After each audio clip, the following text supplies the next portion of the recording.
Good morning, Internet, from myself and my children. Say hi, Kona. Yeah, that's a chair. Milo just lurking in the shadows, per usual. Oh, hi. Yeah, it's a nice day, huh? We have fun things today. Fun things are always good. Come on, guys. I need your help. Let's go. Come on. Good boys. You're gonna help me today. Coming on into the shop here, you guys are probably familiar with the crazy overkill racing sim setup. I think 2 videos ago, I explained the upgrades that we made to the racing sim that I've been slowly building for, I think we decided the past 5 years I've been working on this thing. Before we get into that though, I do want to head downstairs of the shop because down here, we left off with the body kit very roughly mounted on the S13, as you can see. Finally got our rear overs on, just roughly mounted our side skirts, front fenders, and front bumper. And in the last video that I posted, I mentioned that we're gonna be getting into the actual engine because I want to get this thing running and driving. That is what we're gonna be working on in this video, but I just got some packages in the mail that I've been waiting on for a while, and they're sim related, so we're going back up here. Looking at the sim, you may notice that yes, it's insanely overkill, but we don't have a handbrake right now. I had mentioned in a previous video that this entire aluminum extrusion frame, everything you see here besides the actual motion platform is new, or new to me. I got it Facebook Marketplace. The guy that I bought it from custom built this aluminum extrusion frame for this specific motion platform. Honestly, I've already done a little bit of work here, but I forget how he had the shift. I think the shifter was mounted directly off of this. It was super high and close to the monitors. He had the same handbrake that I have, and it was mounted as a hydro right here, I believe, and with the motion platform, it would literally swing and hit the monitors. I definitely use this for fun, but I also do use it to practice like real driving because it's very immersive. So I've done my best to have this relatively simulate my real life car, and I don't have a hydro in either of the S chassis. They both have the stock handbrake still. This thing can be mounted as either a hydro or you can mount it horizontal and have it simulate a regular handbrake. When I bought this frame, he gave me a couple extra scraps of this aluminum extrusion, which is how I was able to get the shifter in this position. In respect to the steering wheel, that's pretty accurate to, you know, where it feels in my car. A lot of people will just mount the handbrake directly to the shifter like that as a hydro, but again, I don't want that. I want a quote-unquote real handbrake. And that is where this stuff comes into play. Isn't that right, Kona? Milo's head. And here we have more of that aluminum extrusion framing or whatever it's called. In here we have more of those 90-degree brackets, the T-nuts, and just miscellaneous hardware that we need. And I previously had made this super ghetto bracket out of some angle iron. It's very ugly, but I think it will work. I got that bolted up to the shifter, and these holes here actually line up with this aluminum framing. My vision is pretty simple. It's gonna bolt right there using some T-nuts, and then you can see that this isn't connected to anything. I wanted to go through with some of that tubing and connect this to this somehow, just to have extra rigidity, because there's a little bit of play there. I designed this to be pretty straightforward. You can see that I left a gap there to fit the hardware needed to mount the bracket to this piece. It requires that I mount the bracket first and then mount the handbrake to this plate. And so far all of this has just been like not guessing, but I haven't really test fit anything yet, but in theory I think it's gonna work. Okay, so we now have the bracket free. I think our biggest challenge, at least with this part, is just gonna see if my bolt holes actually line up. Okay, come on. Oh yes, look at that, they actually do. Would you look at that? All of our bolt holes, I gotta leave everything loose, like this whole assembly is loose right now, because there's all sorts of adjustments I can do. And that sits, oh God. I gotta find the height that feels good. And then we can also adjust this further out, further in. We can adjust the shifter to the right, to the left, kind of whichever way we need to make that feel right. I think I'm liking, oh no, I was gonna say I'm liking it at max height for now at least. We can adjust later. Go ahead and tighten all of these up.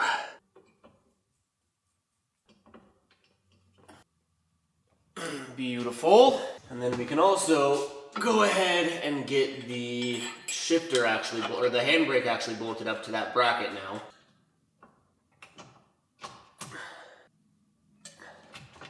There we go. Now I want to come through and sit in it. Oh my God, it feels like I'm getting into a race car. And now I want to get a feel of placement. So I do think I want it, I want it forward a bit. I think I want it right here. Our shifter's there. So I need to scoot this piece forward, what, maybe 3-4 inches? Oh yeah, okay. I feel like that's good. Okay. Yep, there we go.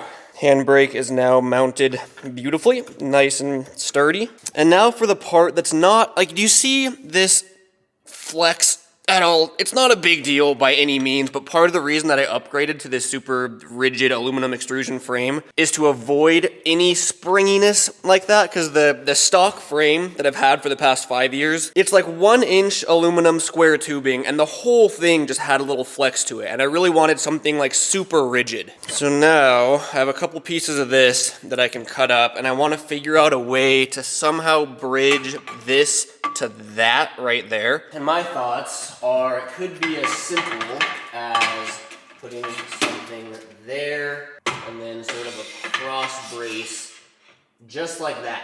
I think that'll work beautifully actually. So I got our first cut marked and now we cut the cut.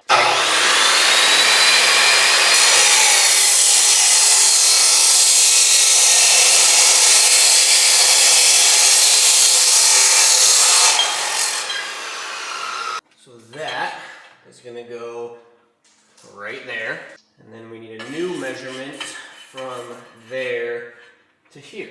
Got our cut mark. Let's get to cutting. Safety squints, engage!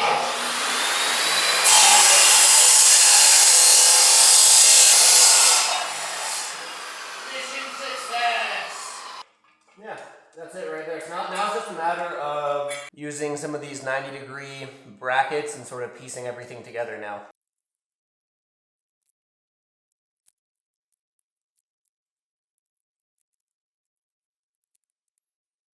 Voila! Mission success. A little bit of rough cable management for the shifter as well as the handbrake. Cable managing this thing is so hard because everything moves. So you have to allow slack for everything to move. And I actually had my good homie Tanner pull up and he did some crazy technique there. He helped me cable manage the whole thing. And I'd say it's the best it's ever looked. I did just sort of a rough job getting the wire or the cables ran to the shifter and to the handbrake, but everything's looking great. I got this weird cluster of bracketry and whatnot that connects that post that holds the shifter to that post that holds the handbrake to that post, which is on the frame. So now this entire section, now everything is one piece essentially, so there is no flex or bend on anything at all. This is super sturdy now. From the seat, I like the positioning a lot. It feels pretty close to my car, so all is well there. With the sim just about nearing its final form, there is one last package that I got that I want to set up. In one of my other videos, I talked briefly about how this is my first time using a triple monitor setup as opposed to a mounted curved monitor, and then I have VR as well, but I actually like the triple monitors more. The only thing is there's a little gap in between all of the monitors referred to as the bezel, and there's these things that are it's a bezel-free kit, that's what they're called. And these mount in between the two monitors. I don't actually know, they're kind of a trip how they work. They have like a certain angle and reflection that sort of projects the image from both monitors and blends it, if that makes any sense. They mount to these little bracket things, and then these go onto the back of your monitors, kind of like that. Push it down. You can see though that these are not long enough. I think these are for 29-inch monitors, and they're 28 or whatever. These are 32 inches. I'm spacing on the exact specs, but regardless, these are for smaller monitors, and I couldn't find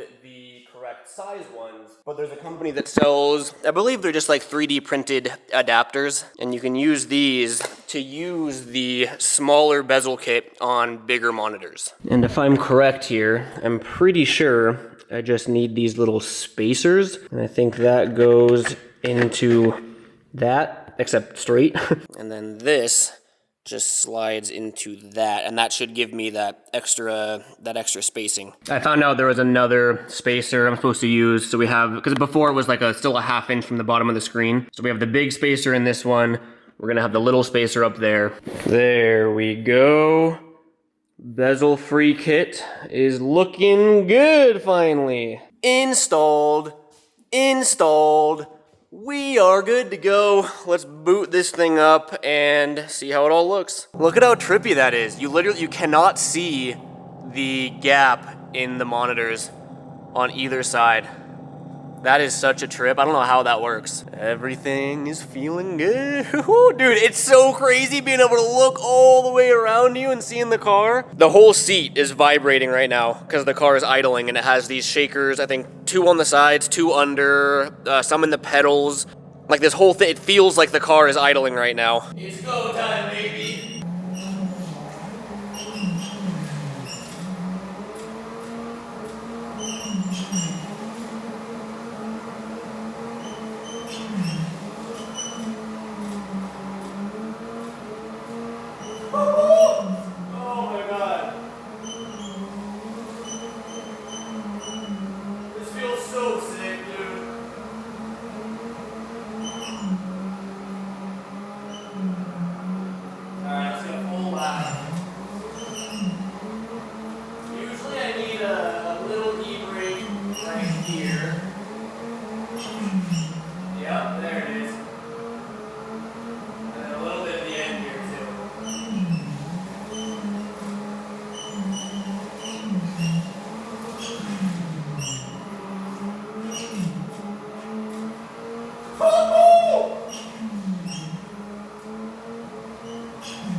Sim upgrades, great success. Now let's go work on real cars. Da da da da da da da da da da da. You guys get the point. I woke up this morning. I can't tell if I'm getting sick or if I have really bad allergies. I had allergies gnarly. I get allergies really bad. And yesterday they were acting up. But then I went to Taylor's friend's 4-year-old's birthday party, and there was a bunch of kids, and I thought that I was gonna get sick, and now I feel not great. So excuse the sniffles. It is finally time to start digging into this bad boy and seeing what we're working with. Main objective is to get the head off, because that could tell us a lot. I mean, it will tell us a lot, but despite everything being green and blossoming, which I think is what's making my allergies acting up, it is a beautiful day outside. We got the engine on the engine stand, so I figure we might as well roll it out to right here and enjoy the beautiful outdoors. I spent so much time in the actual shop, I kind of want to be outside. That was a tight squeeze. I don't know why it feels so weird having, like, now that it's out of the shop, it looks really out of place just having an engine sitting in the driveway. Bluetooth car. At this point, it's really just Legos. It's just unscrewing everything and making sure that I label it and know where it goes. I've learned that disassembling engines can be really, like, fun and therapeutic, but reassembling them is where it gets a little bit stressful. I'm also talking like I have a bunch of experience. I've only done it once with the S14 KA. Like I said though, if I've learned anything, it's that labeling is key. So what we're gonna do is every single nut and bolt that I remove is getting labeled. I don't know why I'm using a hand ratchet for all this. Really? Maybe that's why I have the hand ratchet. Ooh, the sun's hitting my back. See, this is nice being outside. I feel like I've been lacking the vitamin D. Maybe that's what I need for my sickness.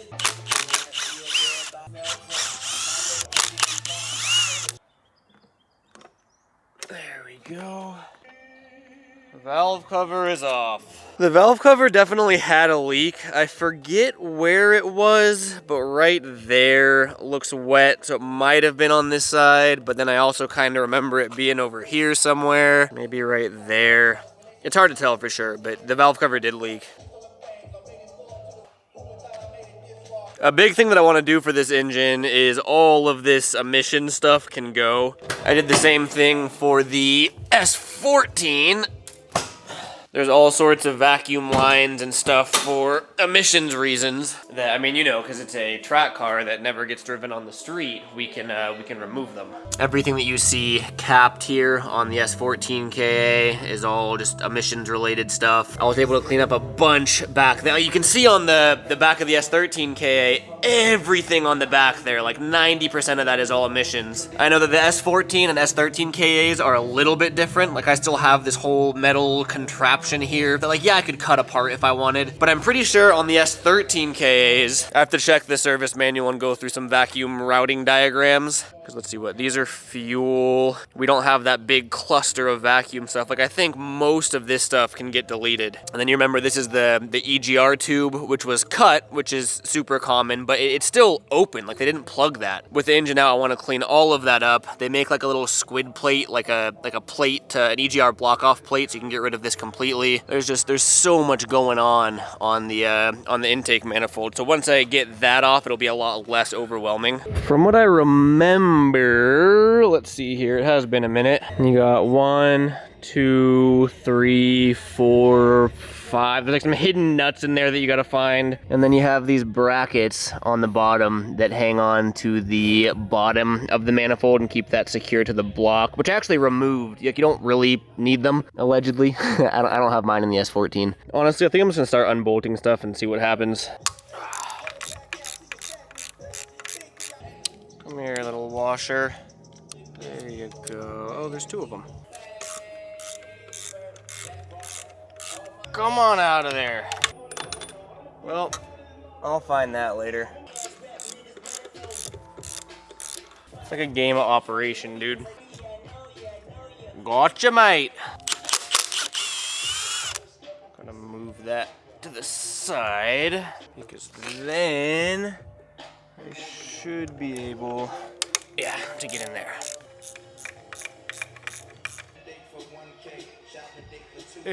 It really is like a game of operation.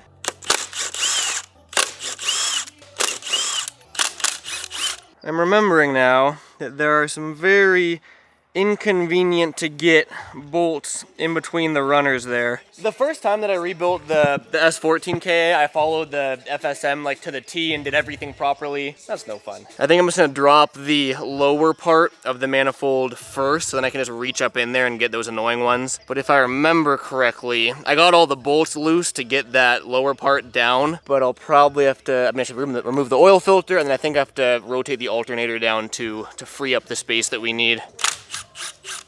There we go. Here's the other bracket that holds the lower manifold to the block. There we go. I felt it free up a bit. How much oil you think's gonna get all over my driveway right now? None. Nice. What are we hitting? We're so close. We're hitting the actual oil filter plate thing that bolts into the block. I'm probably gonna replace every I'm already rebuilding the engine, so I might as well replace all the gaskets too. So I think I am just gonna yank this thing off and then replace that gasket. I thoroughly regret doing this out in the sun now. I'm getting so hot. Once we get this manifold off, I'm bringing the engine inside. That was a stupid idea. There we go. All right. Aha. Are we free? Oh, nope, almost. Oh wait, maybe we are. We are free! Look at all that extra space now. Now we can reach those 3 bottom bolts with no issues whatsoever, but I need to get out of the sun, dude. Burning up. That'll do.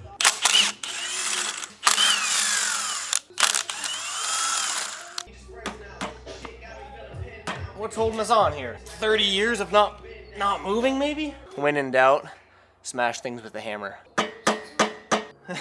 Am I missing something? Oh, yeah, I am missing something. When in doubt, use your eyeballs first to find nuts and bolts that you might be missing, and then hammer things.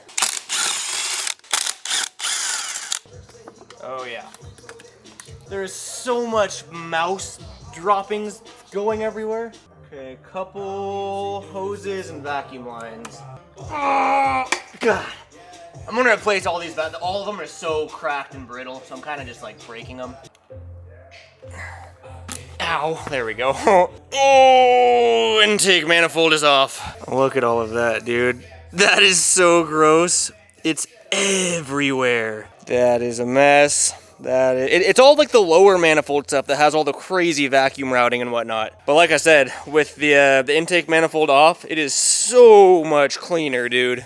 I didn't even notice that. That's just completely snapped right off. I'm assuming that just happened, but that gives you an idea of just how brittle. Like there's no flex. That's supposed to be a rubber hose, and that feels like straight plastic. See all the cracks in that? Like all of these hoses, I want to go through and replace because it's a lot easier to do with the manifold apart than it is with the engine in the car.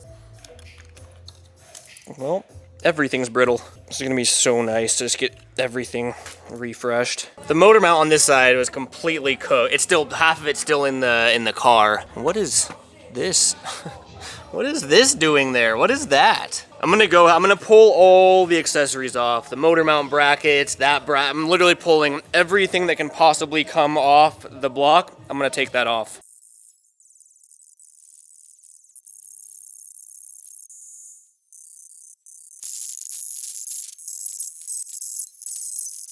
Now we're talking. We got just about everything off the block there. And it's right there.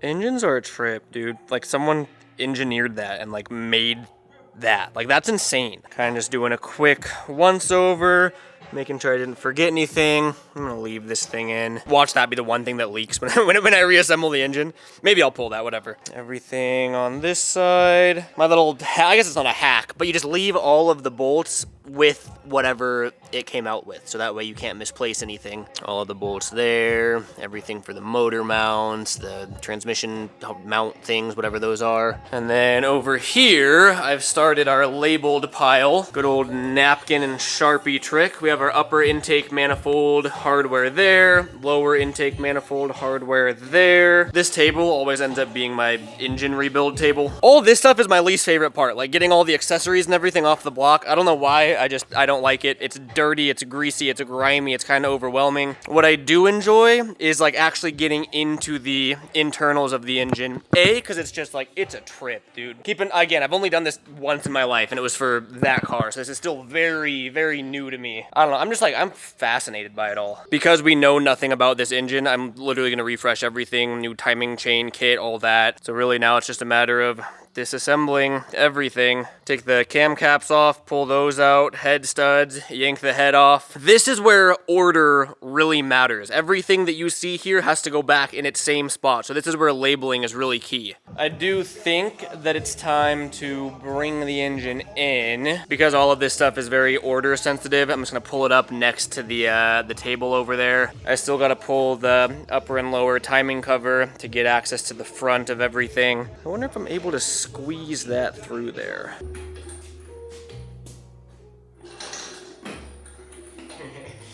It's close, but we made it.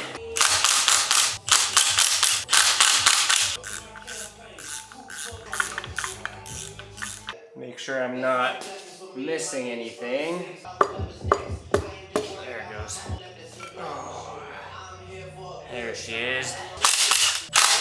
Looks like the front main might have had a leak. It's super, super oily up here. Let's get oil all over the floor. Hip hip hooray. Nice. Come on. There we go.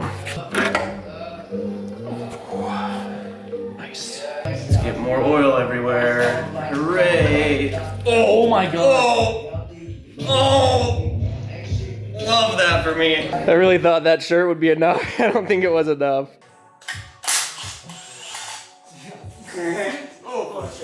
Timing covers are off, and now it's just removing all of the chain guides and tensioners and whatnot. Things are collecting on the mini ramp very quickly. And then we have our bolt collection over here just to make sure everything stays in order. I think it's just time to get all all that stuff off now, and then the head can come off.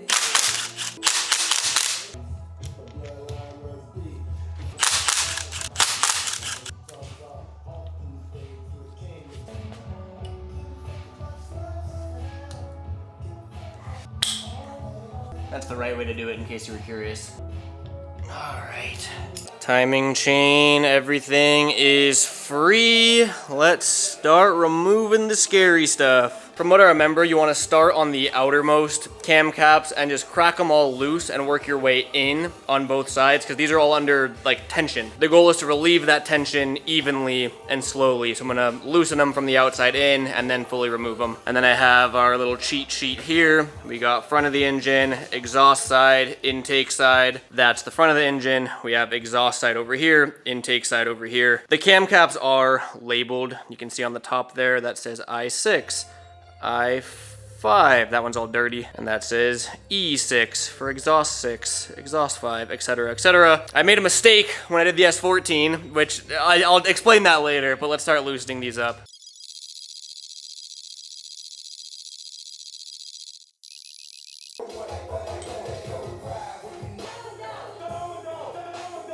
Camshafts are out. When I did this with the S14 KA, I made two mistakes. The first one was, instead of labeling exhaust and intake, I labeled left and right. It made perfect sense when I was doing it. I was disassembling the engine. I was like, okay, like this goes on the left, so I'm gonna label it left. This goes on the right, I'm gonna label it right. After, you know, a week or two of being disassembled, when I went to go put everything back, I realized that I didn't know if I was standing this way or I didn't know if I was standing this way, and they were completely swapped and I had no idea. Lesson learned there, label intake and exhaust, not left and right. And the second thing that I messed up on is I didn't know that these little, what are they, valve shims or whatever they're, I didn't know that those came off, because I barely know what I'm doing. That engine was the first time I'd ever done any of this. So when I got the head off, I flipped it upside down and all those shims fell off. And technically those should go back in their exact spot. So I had to go through with a feeler gauge and measure the clearance of each one. It was a huge thing. So I just use a little magnet and you can pop them out like that all the way through.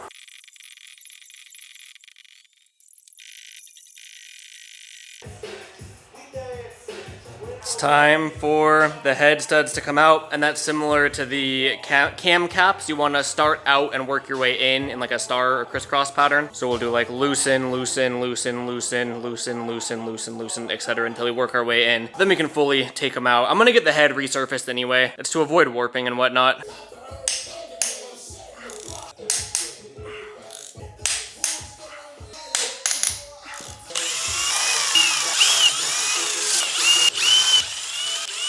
The moment of truth, the beheading. Oh, yes. Cylinder walls look okay. Yeah, everything honestly looks fine.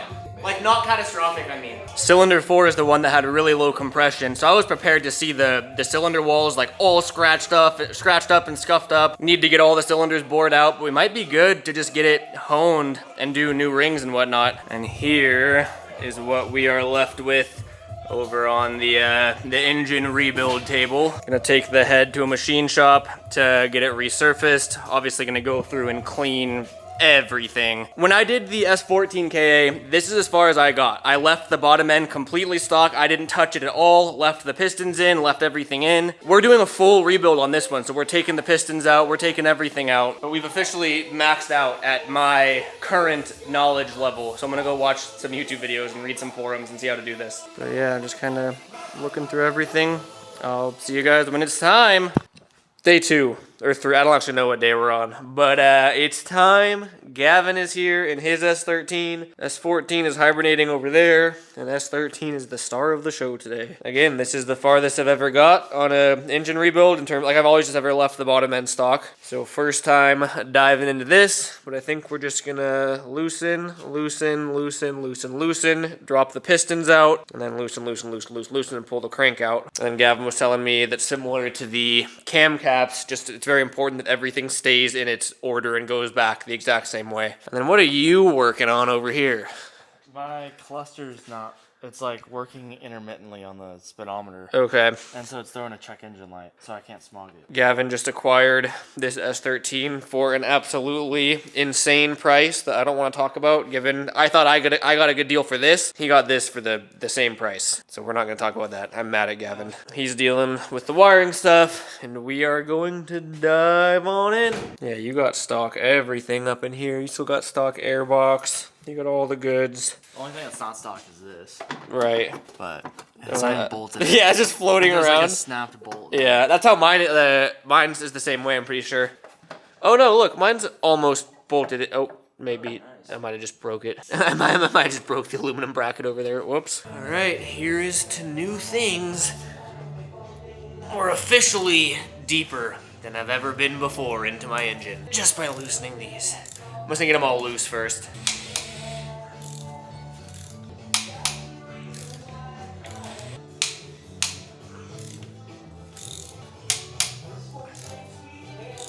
So I'm just not sure if when I pull this, okay, I'm waiting for the piston to just like fall, but maybe there's a little bit of friction. Gavin, can you catch this really quick? Yeah.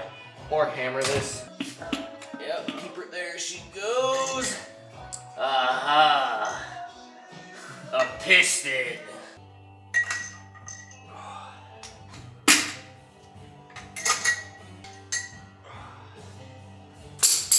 Our pistons are officially out of all cylinders, and I got everything lined up over here, all the way down, made sure all of the covers are in the same orientation. I think I'm going to replace the rod bearings anyway, but I still have them in order. This really threw me off though. So see on the caps, they have markings, right? You can see it there. That one ends in 3F, right? That one ends in 3F. That one ends in 2F.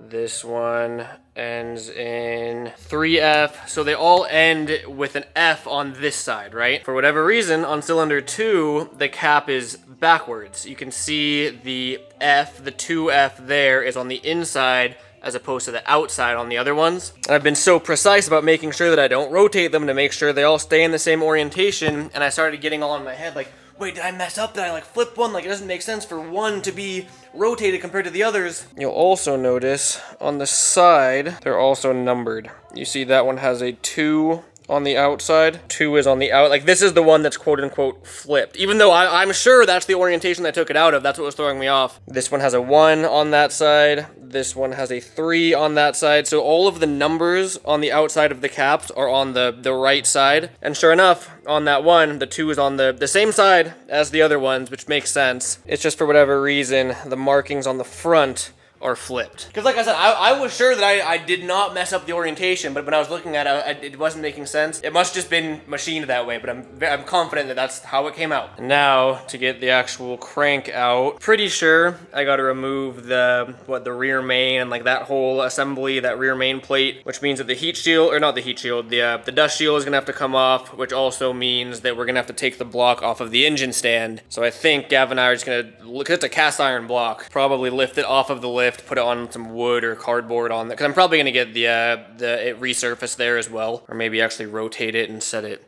I don't know. Regardless, we got to get that off.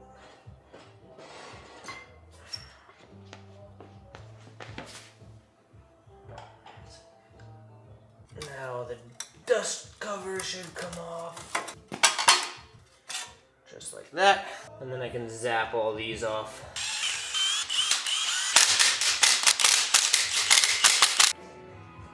Boom. Oh, yeah. Here it goes. Oh, we're free. We are free of anything and everything on the block. That is pretty crazy. That is officially the furthest I've ever broken down an engine. Down to the block. That's intimidating, man. Actually, no, you know what's intimidating? This is very intimidating. This is my entire engine laid out on a table. God. Oh man. Well, I think that marks our stopping point for this video. Up next, I gotta go through all the. I want to test my valves to see if they're leaking, to see if I need a valve job, or if I gotta see what's going on here. You remember we had a valve sealing issue, and then we also had a low compression issue on cylinder 4. I'm gonna do a bit of research to see what I need to learn to properly diagnose and see what I need to buy. This is a lot. This is intimidating. A little nervous. This is the deepest I've gone before. You gotta learn somehow, let me tell you. Appreciate you guys watching and following along this journey. I will catch you next video. Peace out.